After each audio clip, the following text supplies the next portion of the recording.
This program is presented by University of California Television. Like what you learn? Visit our website or follow us on Facebook and Twitter to keep up with the latest UCTV programs. Also, make sure to check out and subscribe to our YouTube original channel, UCTV Prime, available only on YouTube.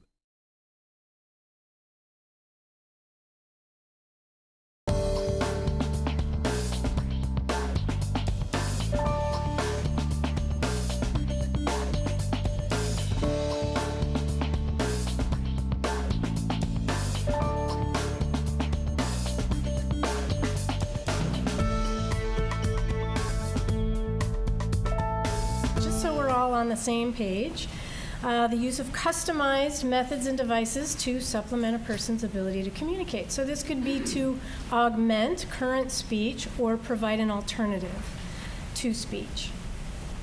And AAC incorporates a variety of strategies and techniques and systems. It's not just one device. So we think of it in terms of a communication toolbox. We all use a variety of ways to communicate, and that's similar for someone who's going to need these additional helps and strategies and systems. So if we think of our toolbox, we have no-tech means of communication, such as sign language. We have light tech, which could be something like a communication board or book, a picture board. Mid-tech might be when we're starting to need a battery and it's a little more electronic. And then high-tech devices. The more sophisticated computers and everything from the iPad and Android devices to specially made communication systems for individuals. So someone using AAC is going to probably use all of these strategies, and even if someone uses a high-tech device, it's good to have some backup systems, some picture boards, utilize whatever means that somebody has to communicate. It's a total communication. Bonnie mentioned who can benefit, and if you come to we do have a table in the exhibit area and have some buttons that have our this saying, not being able to speak is not the same as not having anything to say. Very important. So what is it like when you're not able to speak or not able to get your message across, and so the need for a communication system? We've got some quotes from some people who give us the first-hand look at what it's like. And the first thing is they get underestimated for what they're able to do. A young lady named Doreen Joseph. Speech is the most important thing that we have. It makes us a person and not a thing. No one should be a thing. You're fed potatoes all your life, but you don't like potatoes. You hate potatoes. This was Sarah Brothers.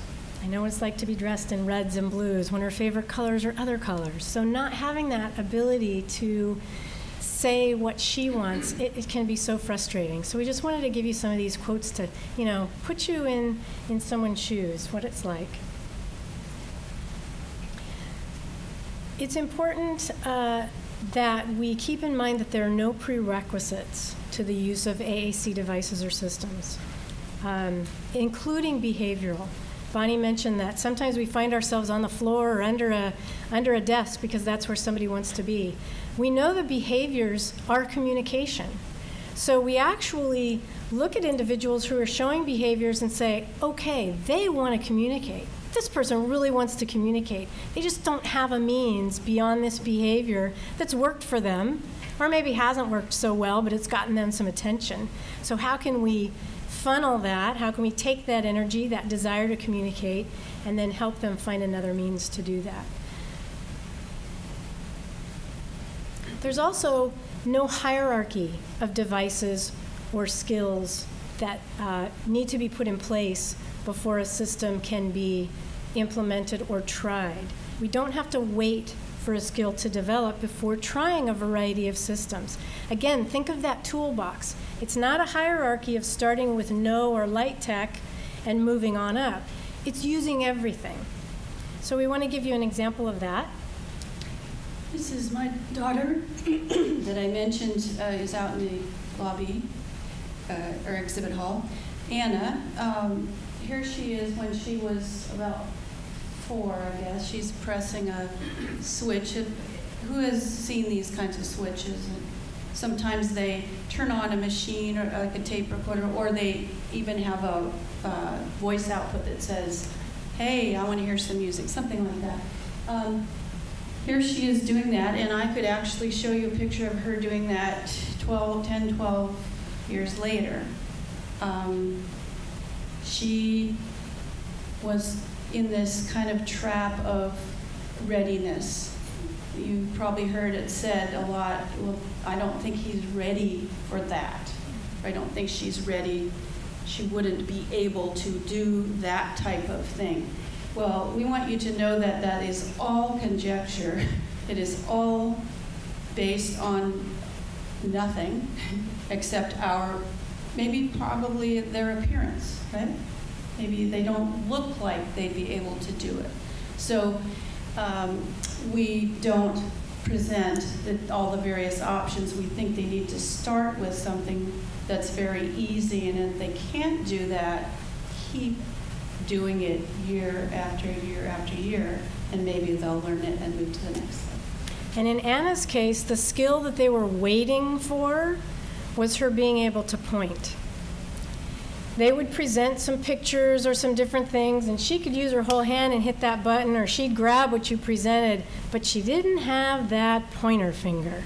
So they were waiting for that to develop.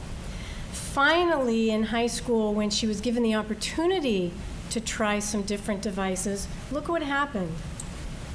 I don't know if you can see that well enough. I have another picture. The next one is a better one. Yeah.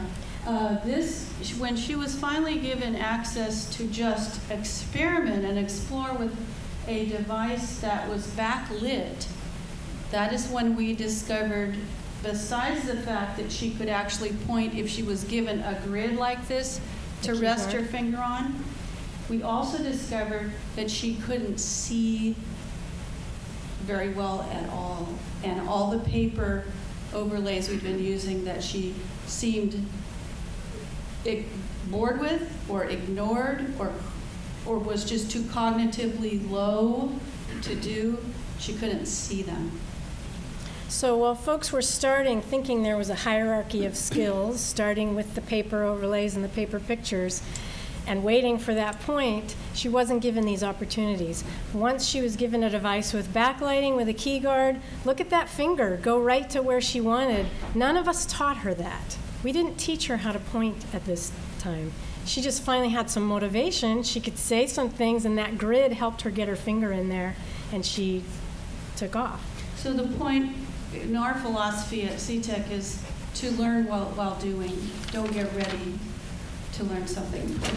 Start right up into it. Also, in terms of the hierarchy, if a person already has some communication methods, don't eliminate them.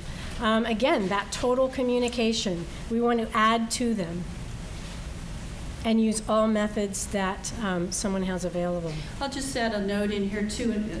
What I do in my part of this talk is tell you what we've learned through our mistakes. And another mistake we made with our daughter was when she finally did find a device that was going to work for her, we had her stop her other methods. Yes, no, so don't do that. Say it with your device. That's not the right way to do it, because she had it. If a person has a way to tell you something, if it's with a word or a sign or a gesture that's working for them, don't eliminate that. I think also in this, with various communication methods, part of the training then is to teach someone when is the best way to use each of the methods that you have.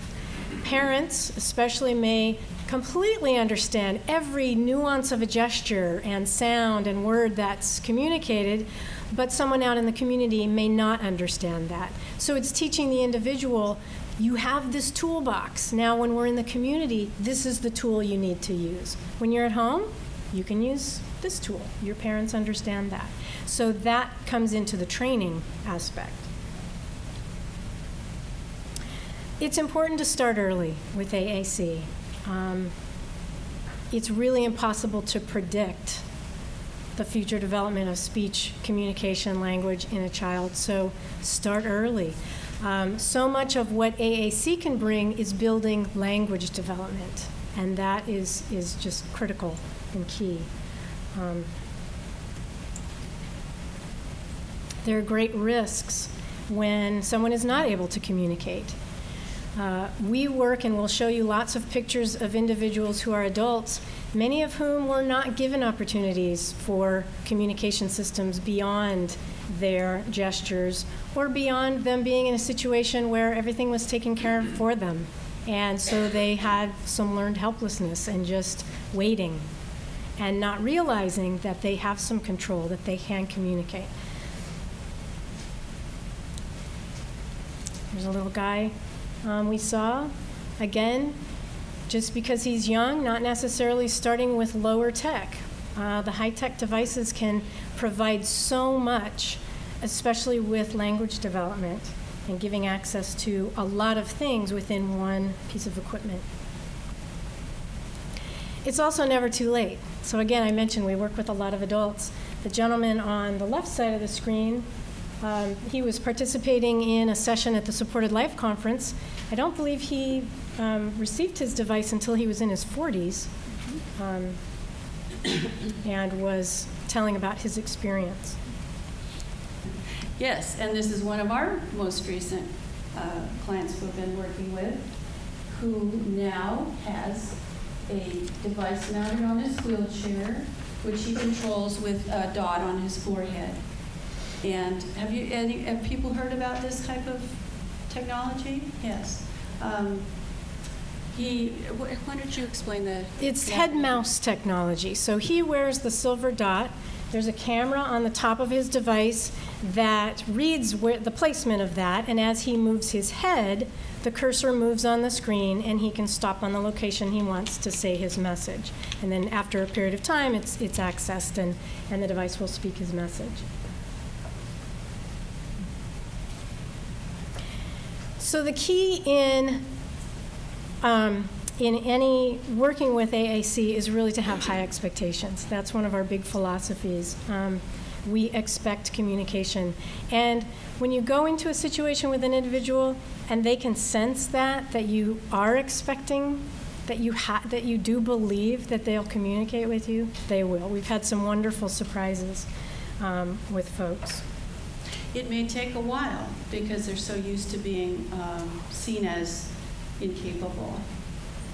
But you have to just persist that that's your view of them. It's different.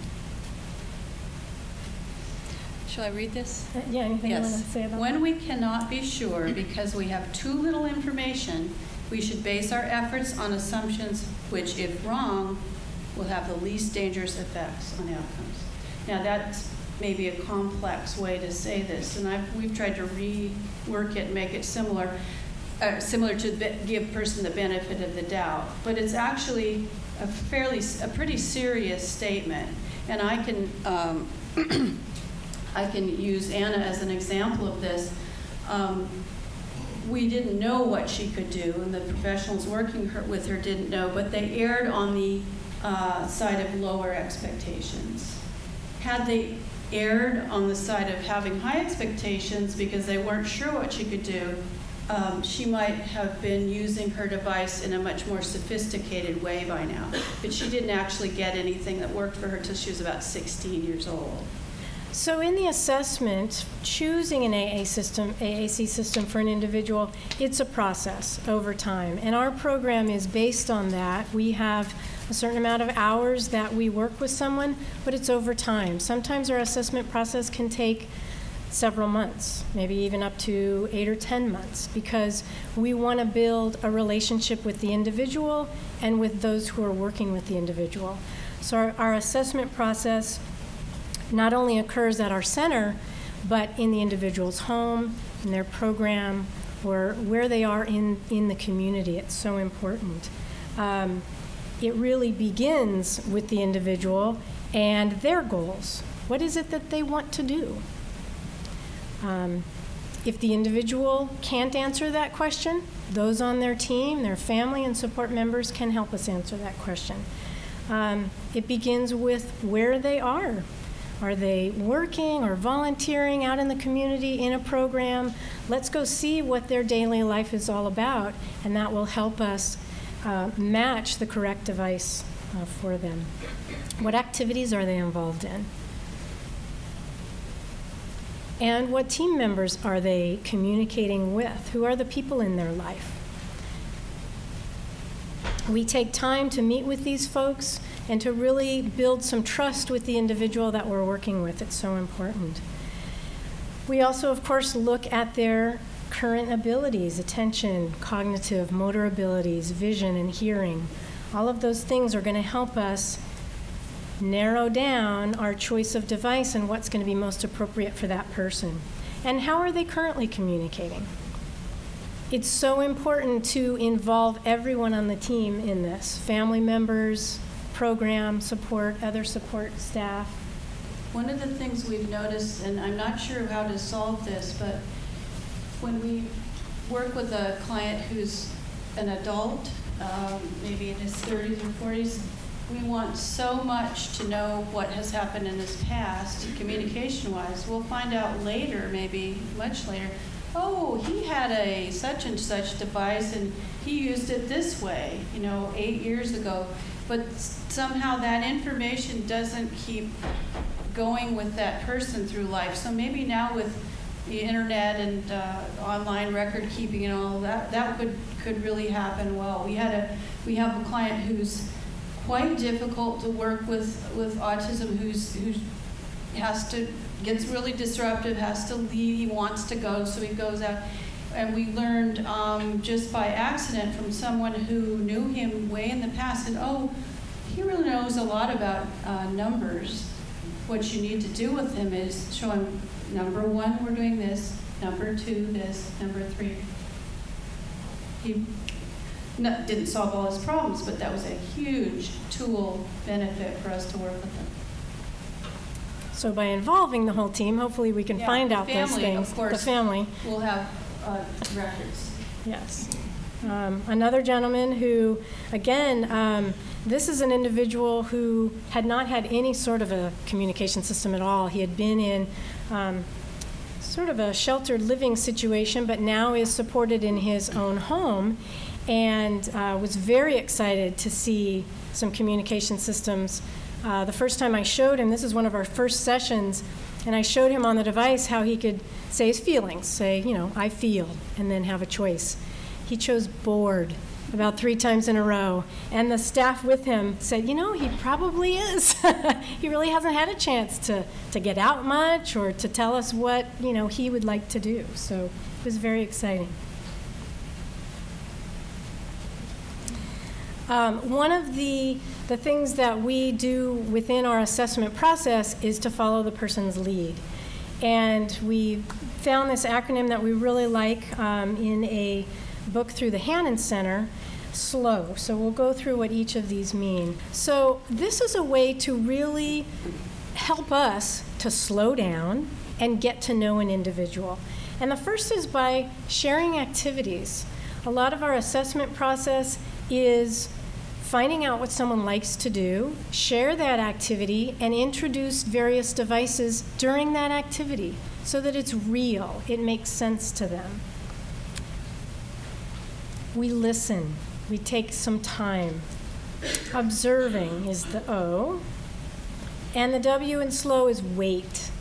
Too often we jump in with our agenda, or if we think that we're waiting too long, we want to jump in with some physical support and help someone say something. So we need to slow down and we need to wait and not talk as much. So in our assessment, we use a real integrated approach rather than formal testing. Again, Bonnie mentioned we work with a lot of individuals who have multiple disabilities, who have very complex communication needs. They're not easy to test. We can't typically use a formal test.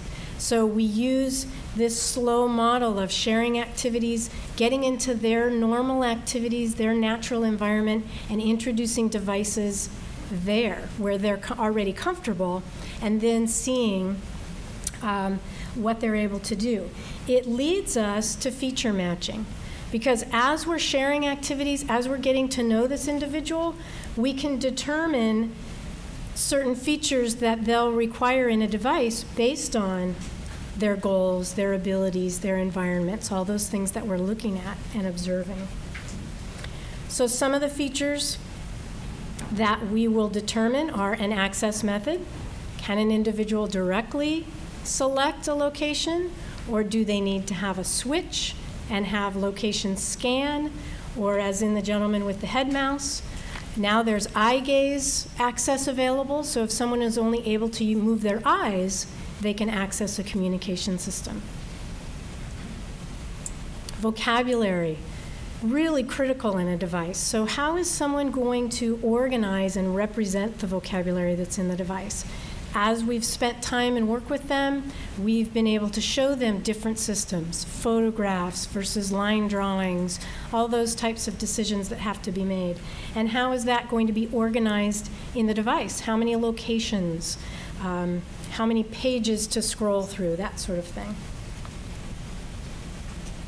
The display type, whether it's a static display, just the pictures, or a dynamic display, more of a computer screen with the backlighting.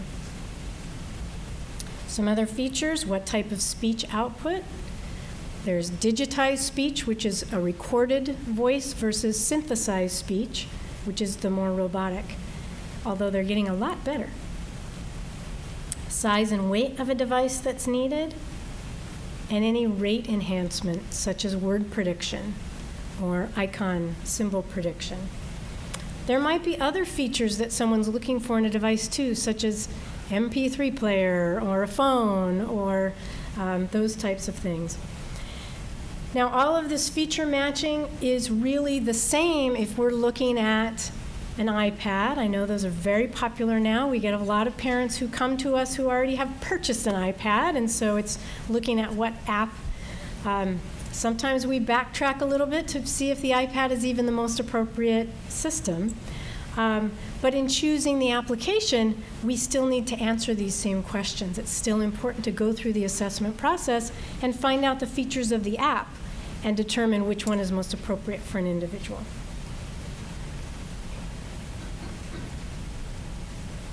So that's the assessment side of things, the process. Now we'll talk a little bit about using AAC devices and the training end of things. So training is essential. We know that. Training on how to use the device, like with the manual, how does it work? That's only one part. Training on how to use the device for speaking and communicating is a whole separate topic and requires separate strategies for training. So on the Make It Fun part, we introduce the device and the method of access in a very fun, communicative way that empowers the person immediately. Now, one of the ways that has empowered my daughter was when she got a volunteer job in a kindergarten class where she told stories to the children, but she also got to tell them what to do. And we're finding this is a really important technique with many of the people we work with who are being told what to do constantly and how to do it and when, and taught, instructed, and fixed. Give that person an opportunity to tell you what to do and watch how it increases their sense of who they are. Motivation, I've talked with many people and even some people today of how do we get the person to initiate? You know, how do we really help this person use their device more because they don't want to use it? Well, I think we need to get a little silly. We need to have some fun. We need to show them that communicating in languages can be fun. And so we need to tap into what's motivating to an individual.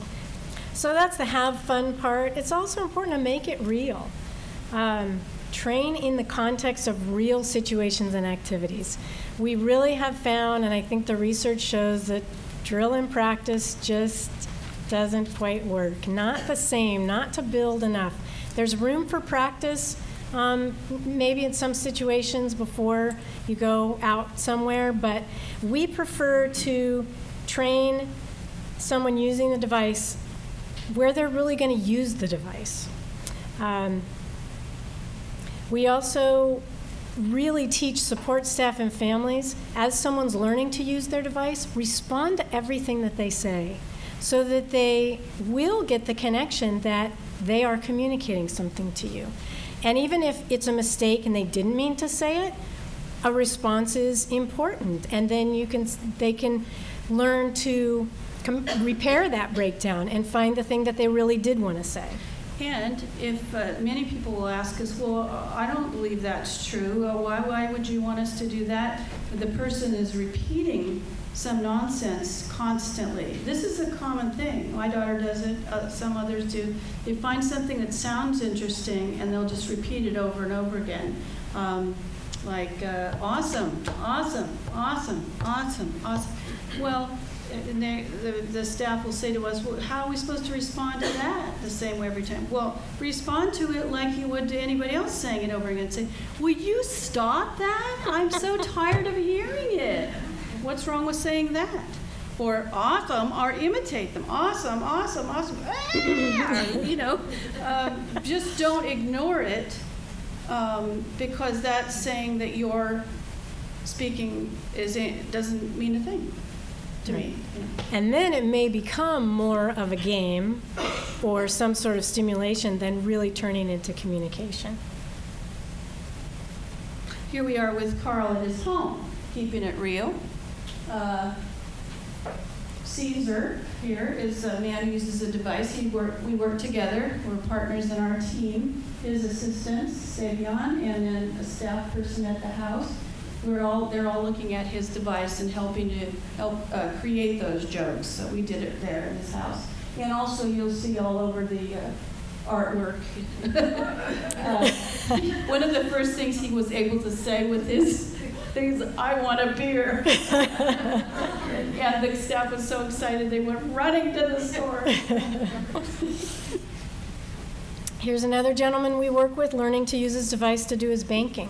So again, we didn't practice this ahead of time. His staff went with him and modeled and helped show him how he can say these messages. Now talk about motivation. That's very motivational. He learned those very quickly. And also to say something really positive about the people you encounter in the community. We have never found anybody in all our business with people that doesn't want to participate and help the person communicate. This is a gentleman, we were up shopping with a whole group actually, and we just kind of started talking with him. He found something in his device to talk about shopping we didn't even know where it was. I mean, I couldn't have even prompted him for it because I didn't know it was there. But it was so appropriate to the situation about shopping that Bonnie immediately gave him $1 so he could buy something because we wanted this to, work out for him so that he actually could finish his shopping experience. So he was able to buy something there and use his device. But again, we waited for him, and he rose to those high expectations and showed us something we didn't even know was in his device. So for the support team members, in the training aspect of it, it's important to know when to be a communication facilitator versus a communication partner. So there are lots of situations where they may be together during the day, and they're the partner. They're helping that person learn their vocabulary, they're communicating back and forth. Once they go into the community, or even maybe in a program, they shift their role a little bit and now turn to be a facilitator to help that person be in the forefront and have a conversation with someone else. So it is a role shift, and the techniques are a little bit different when you make that shift. So we work with the team members to really help them learn what's the difference and how do they behave in that difference. They may change their body position a little bit. So the hope is that they're assisting the individual use their device to have that one-on-one communication with a third party so that the person, especially in the community, someone who might not be familiar with communication devices, they won't go around the person using the device and just talk with the family member or the support person. So it's their body location, it's how they're interacting with the individual. We also use modeling as a technique to show an individual how to use their device. We've run into this a lot where individuals we're working with have never met someone else who uses a communication device. So we're giving them this new tool, and yet we're just talking with them. It's really helpful when we also use the device or have another device that we use so that they can see how this tool works and how powerful this tool can be. Bonnie was just telling me about yesterday, in fact. So when I go out with Caesar to work with people in their homes or their community, what we're doing now, and I suggest everybody try this, is we're not talking at all. We're using an iPad, iPhone. You download free software that speaks the text. You type in a sentence, it speaks. And we're using that to talk to the AAC user. It's amazing. Really surprising me how effective that is. And I don't know why. We're going to have to do some research about whether there is any research on this. But it's more equal, maybe. It's funny to them when they see how hard it is for me to find what I want to say. That's part of it. It's the same sound, kind of. It's not flapping your jaw, saying dribble all over. You have to be very careful to find what you want to say. I don't know, but it's like one of our best strategies. it's probably causing you to slow down too. Yeah. Because I think we go so fast, we talk so fast, we keep repeating if the person doesn't answer right away, and so maybe it just, as you said, kind of an equalizer. We also use prompting to help an individual learn to use their device. So the difference between modeling and prompting is we're providing some cues because we want the individual to then make that selection. We are pointing to the device or making a verbal cue that they could say something, and we want them to follow through and hit that. Modeling is not expecting the individual to say it, but we're using their device or another device to show how this vocabulary works, how this device works. So it's a little bit different in the expectation of the individual and how you're using that. For prompting, we want to go from the least amount of prompting to the most. So that if I've asked a question or someone else has asked a question, I want to prompt and help that person answer. If there's silence, they don't say anything, I don't want to jump right into hand over hand and giving them that physical support. I want to start with a natural cue, just asking the question. If there's still no response, then I can move up the hierarchy of my prompt and maybe point, do a little pointing prompt. Or maybe give a verbal cue and a pointing prompt. Shine a flashlight on the location that I want them to hit. So it's working your way up from the least amount of prompting up to the most. Finally, at the end, if they need some physical support, that should be the last resort in prompting. So here's the gentleman who was at the bank. He's now at McDonald's, also another very motivating community activity. And his support staff in the flowered shirt there is prompting to help him learn. So we didn't, again, practice this ahead of time. They went to McDonald's. He's doing the prompting right there. You get immediate feedback, which is great. And that's how someone's going to learn to use their device. We prompt, where is that hamburger? He's going to get his hamburger. He's going to know where that is next time. And also notice the difference. At this point, the staff member, Keith, he's the facilitator, right? He's trying to be out of the picture as much as possible, right, and supporting the interaction between the two people. Whereas if he and Keith are sitting at a table eating, he's the partner where they're going to talk together. This is an example of modeling. I actually had my son with me that day, and we had our device. We were finding some things to say, And Megan on the other side was using her device. So we were trying not to talk, and my son was my little assistant that day. We were modeling. This is another technique which is very effective, and that is to have the learner, who is in the middle here, Janae, teach someone else. You know the saying, the best way to learn something is to teach it to someone else. So she is showing her mother how to use the device she was trying. And here she is, a year later, having gotten the device. She is at her Easter Seals program showing the staff there how it works. So it's still an effective tool for her to be a teacher.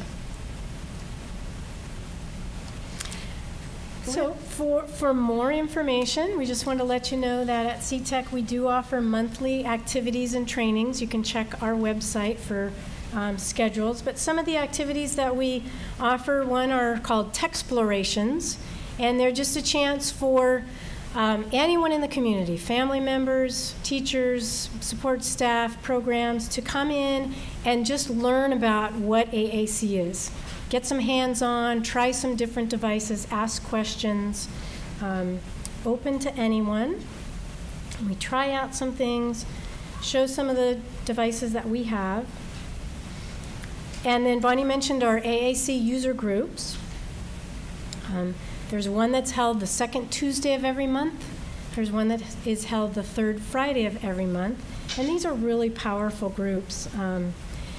The wonderful thing is we have some mentors on staff at CTEC, and they plan and run these users groups. So, and we're working to build that mentor program so that we can have more individuals like Caesar be a part of our assessments, our training, and also mentoring with individuals when they get their devices. We're really trying now with the users groups to well, it's a nice way for the support staff to get some additional training, but we're really trying to build the communication skills peer-to-peer. So get some little communication. We'll usually break up the group into little 2 or 3 person groups so that they can practice. What is a conversation? How do we take turns? Sometimes we'll send out a script ahead of time just to give people an idea, make sure they have some things programmed in their devices ahead if they need to. And then we try and practice those skills. So we found that in our training, the individual might learn the mechanics of the device, the staff may know how everything's working, we've got vocabulary going, but now there's that training component of teaching the individual, what's a conversation look like? How do I ask questions? Learning more of the vocabulary and more of the turn taking and just nuances of a conversation. So that's one of our goals for the users group, but also something that we focus on in our individual training as well. And I like to add that I think this was one of the biggest surprises for me, and we've been doing this, well, for quite a while now, is how competent a person can be on the device does not give an indication to you of how well they can hold a conversation. We've had people, and Caesar's been very surprised too, because he'll go in with me and he'll say something about greeting to someone who's very able to use the device, and the person does not appear to get it, that there is a back and forth thing happening here. So a conversation, the art of conversation, is not something that some of these folks have picked up along the way, and you can have fun imagining why. One thing might be, well, they've never been part of any conversation. No one's expected them to be, so they're very good at listening.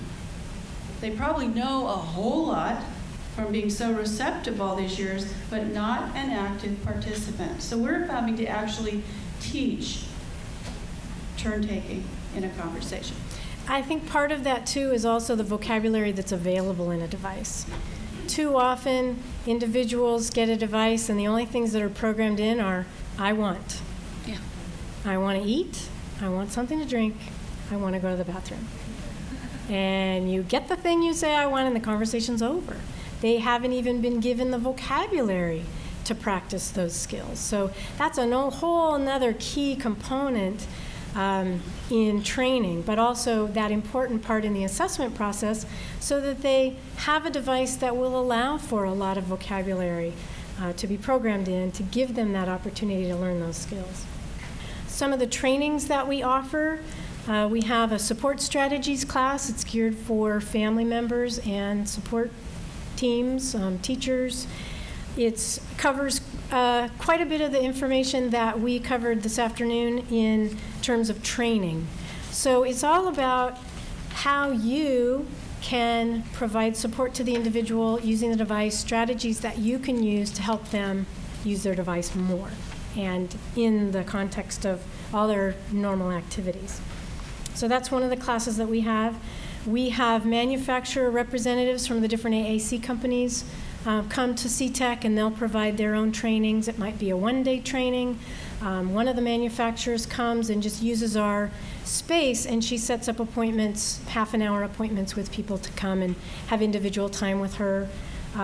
So those are available on an ongoing basis.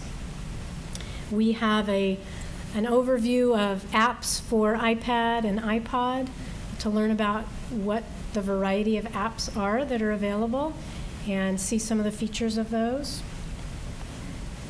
And we also have a training on vocabulary selection. And once you get a device or you're setting up a system, how to really make sure that the vocabulary available is going to allow for full communication, for language development. And we also will do a custom training too. If we get a call that a group or an individual really needs to learn more about some aspect of support for AAC, we will create something and offer that and offer it to a larger audience. So if you have any kind of ideas about what you'd like, don't hesitate to call us and see what we can come up with. We did give you some website resources to find out more about apps for communication. That's a really growing question that we get a lot. So these are some of the websites that we use just to see updates and information about a variety of apps. These are just some additional website resources for AAC in general, some that we found very helpful. The fourth one down, exchange at atnet.org. There's a system throughout California, the AT network, and they have the AT exchange where you can borrow assistive technology, including AAC devices. There are several centers throughout California that will loan them out. So if you go on this website, you can search for specific items. You can log on and get a little account and then be able to communicate with the center that has those items and work out a loan. The loan is free. The only thing you have to pay for typically is the shipping back. And you can keep the items usually 2 weeks, sometimes a month. So it's a nice way to try some things out if you don't have the technology. The WADI, the one just below that, is the Wisconsin Assistive Technology Initiative. They have some wonderful free resources, some really nice forms, just a lot of things, but there's a whole section on AAC that gives you some nice resources for assessment. And the one below that, AAC Tech Connect, also some good free resources. So we would like to thank the California Communications Access Foundation for supporting our participation to do this session and to have our table at the Mind Institute conference through a grant to us. But we'd also like to mention to you that the Mind Institute itself and the CED, what's CED stand for? Center for Excellence on Developmental Disabilities at the Mind Institute, gave us startup funding for our program with CTEC. So we're forever grateful for that because we were struggling after planning it for about 8 years how to really get it going. So that was what year? 2008? 9. 9? Yeah, so it's fairly new. So this is our contact information. Again, this is where you should go to find out all you want to know about what we're offering this month and on down the line. And we do have a monthly email newsletter that comes out, so if you'd like to be on that mailing list, let us know. You can sign up at our email address there at the bottom. The UC Davis Mind Institute was created in 1998 with a promise to find cures for neurodevelopmental disorders. Every day, our physicians and researchers come closer to fulfilling that promise. Their groundbreaking research on autism, Fragile X syndrome, chromosome 22q11.2 deletion syndrome, ADHD, and other brain disorders are helping children achieve their fullest potential. Please visit our website to find out more about current studies, upcoming events, and how you can help make a difference.